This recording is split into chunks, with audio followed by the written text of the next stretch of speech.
As children, before we form a friendship with another human being, we often bond with an inanimate object. It could be a doll, stuffed animal, or even a special blanket. Sometimes these first relationships can grow extremely intense. Take Kevin Birch. He was a sickly child who didn't have a lot of friends. In fact, he only had one. He called him Super Bear. It wasn't easy being Kevin's older sister. As cute as he was, he just wasn't strong like other boys his age. I never wanted him to see that I felt sorry for him, but it was hard to act brave and fill in for Mom when I missed her so much myself. Before Mom had the auto accident, she gave Kevin a funny little stuffed animal called Super Bear. After she died, I never saw him without it. Look, Amanda, Super Bear's here to save you. Yeah, right. Can Super Bear help me with my biology test? Super Bear wants to take you and me to a faraway land. He needs our help to fight the monsters who captured the backyard. I'm sorry, kiddo. I can't today. Please. I know your mission is dangerous, but I also know that you and Super Bear are smart enough and strong enough to beat those monsters yourselves.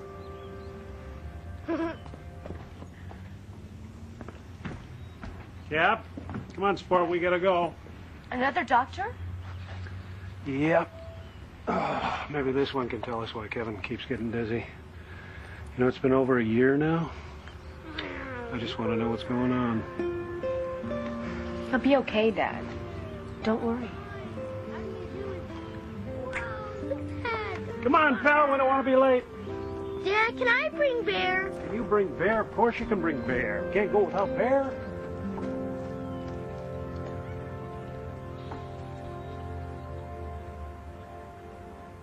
The doctors didn't have an answer for Dad, and Kevin seemed to grow weaker every day.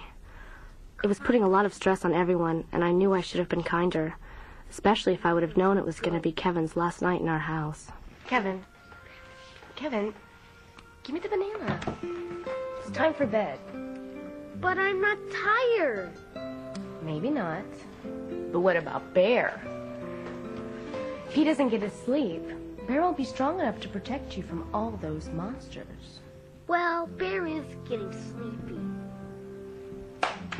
Come on, buddy, let's go to bed, huh? Daddy, can you tell me a story? Can I tell you a story? Yeah, I'll tell you a story, sport. Come on. Bear! Bear! Come on, Bear. Let's go hear a story, huh, Bear? I hated what I was thinking. Why is Kevin always the center of attention? And the king and the queen proclaimed a national holiday, and the people were so happy. The next day, when I came home from school, all my worst fears came true. Our neighbor, Mrs. Sanders, was waiting for me. Kevin's collapsed, honey. He's in the hospital. Your dad asked me to take you there.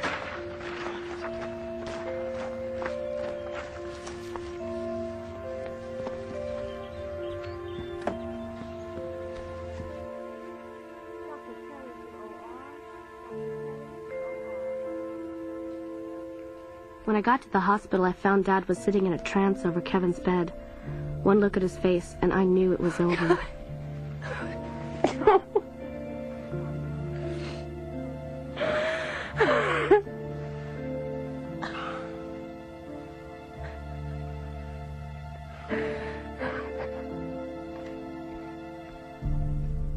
Kevin passed away that afternoon.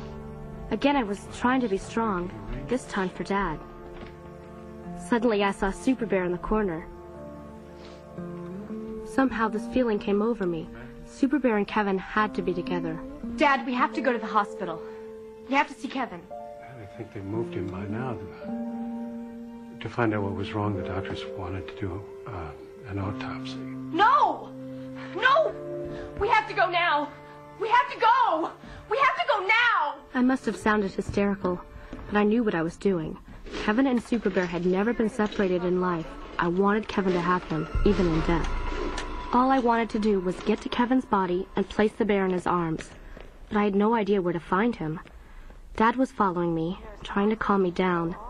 I ran right back to Kevin's room, the last place I'd seen him alive, but they'd already moved him somewhere else.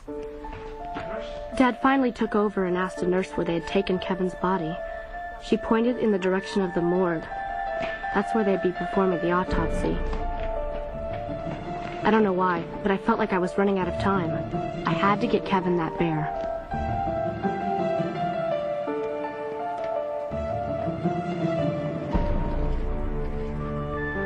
Wait!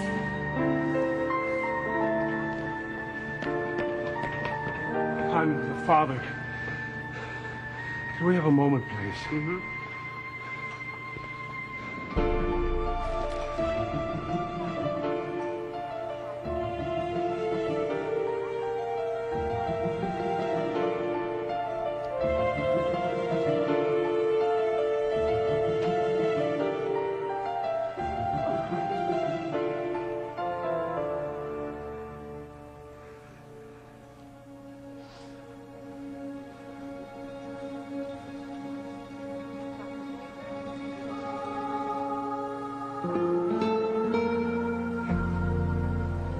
Nurse?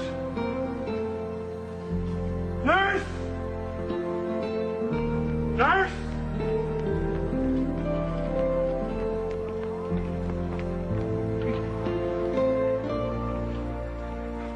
The doctors had no explanation for what happened, but we really didn't care. We had Kevin back. I was just grateful for a feeling I couldn't explain, and a little bear with a red cape.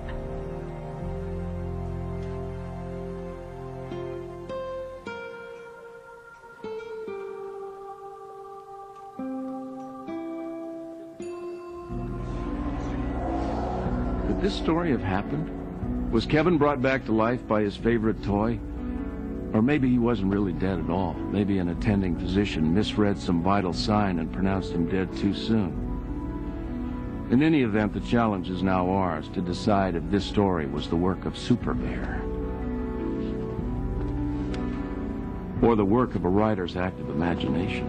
Is this story true or false? We'll tell you in the final moments of tonight's show. Next, who holds the key to the secret of the mysterious lock on Beyond Belief? Fact